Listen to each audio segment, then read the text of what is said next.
Hi, everybody. Welcome to Network Connection. My name is Ronnie. Today we're talking with Tonya Spell. She's an amazing organizer here in Texas. Hi, Tonya. How are you today? Good. How are you? I'm great. All right, so let's jump right in. Tonya, can you tell us a little bit about what you do? I help people declutter their basically, if there's an area of your home that you shudder every time you look at, or you feel like you have outgrown, or you just can't find anything, which all of us have at least one area like that, I go in and I help you figure out that you haven't necessarily outgrown your space. You just need to repurpose it and use it better. And that's especially true in pantries and closets and garages. Believe it or not, that's my bread and butter is garages. So, how long have you been doing this? So that's a trick question. I've been doing it pretty much half my life, but professionally, probably 2 years or so. I never knew, honestly, that everybody wasn't like me.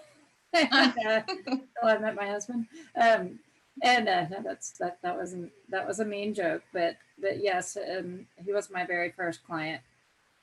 Um, and trust me, if you think yours is the worst, it's not.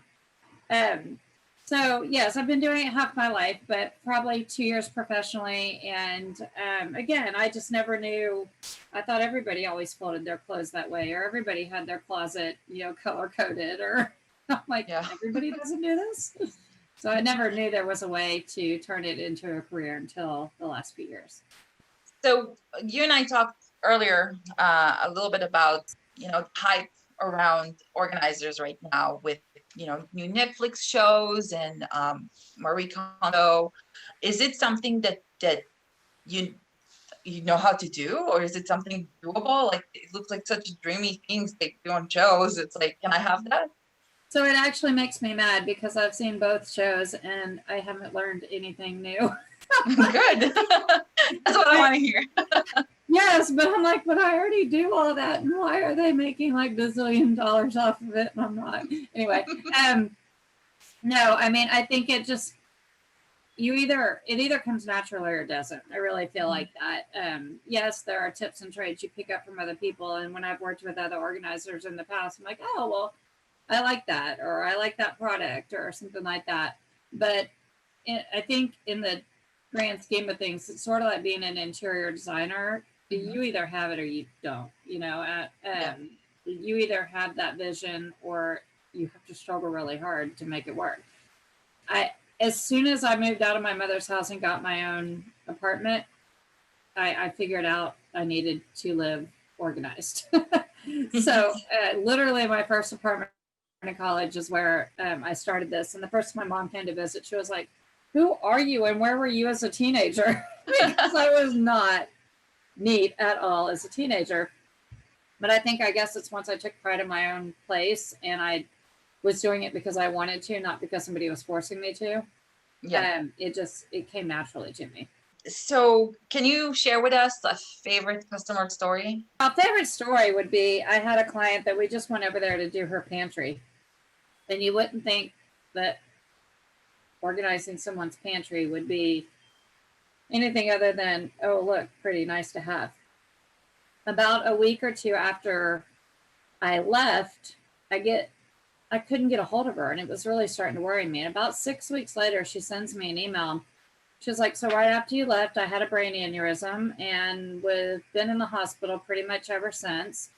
And the minute I walked back into my house, she said, I feel so stupid saying this, and you're going to laugh at me, but you would not believe the joy." I did her pantry and kitchen. And she said, "You wouldn't believe the joy that it was. At least I could walk in and go, okay, I'm happy here. This is my happy spot. I didn't have to look for things, and it just looked nice. And it became, instead of a source of stress on a to-do list that I wasn't getting to, it was, okay, well, there's one thing off my to-do list that I don't have to worry about." So that made me feel really good. And she even said, I think her quote was, "It sounds so stupid to say it was life changing, but it really has been life changing for me." And then I had, another client that her husband sent me a text. Like, I didn't deal with him very much at all. It was, navigated through her. But then I got a text from the husband saying, "Oh my God, I love my closet. You rock." And I was like, "Ooh, that's a dude telling me that." Wow. That's Cool. amazing. So, you know, we live in a very weird world. How are you dealing with COVID-19? Has it affected you, your business? Well, obviously we were dead in the water for a few months because people were like I had one client I was supposed to start the week before all hell broke loose here in Houston. Mhm. And she was like, "Okay, now my 3 kids are here all summer, so we're gonna have to circle back later." And I got that because I had the same issue. I had 3 kids here at home too. Um, so things have just started picking up, I'd say, in the last month. I think for a long time people just were like, no Mm. outside interaction any more than possible. But I was telling people garages were a great place, even though garages in Houston are not the most fun. It was at least Not in a the good, summer. no, Nope. but it was at least a good, hey, here's one thing that you probably never thought you were going to have time to get to. And guess what? You have time. Go get to it, you know?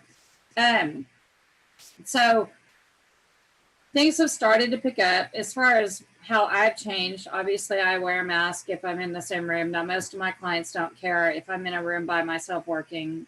I'll take it off. That's up to client uh, Discretion. comfortableness, if you will. Um, but you know, I don't come if you know I have one 85-year-old that I go to every Wednesday, and bless her heart, the very first thing as soon as I walk in the door, she's like, "None of your kids are sick, are they? You're not sick, are you?" I'm like, "No, ma'am, I'm fine. I wouldn't be here if I was." So, you know, I just take whatever I read the client. If the client is hypersensitive about it, there's no judgment. That's fine. I'll Absolutely. do whatever they want me to do. If my client's like, "I don't care, it's totally up to you," then I make a judgment call. So, um, but yes, I have several masks with me at all times, and Nice.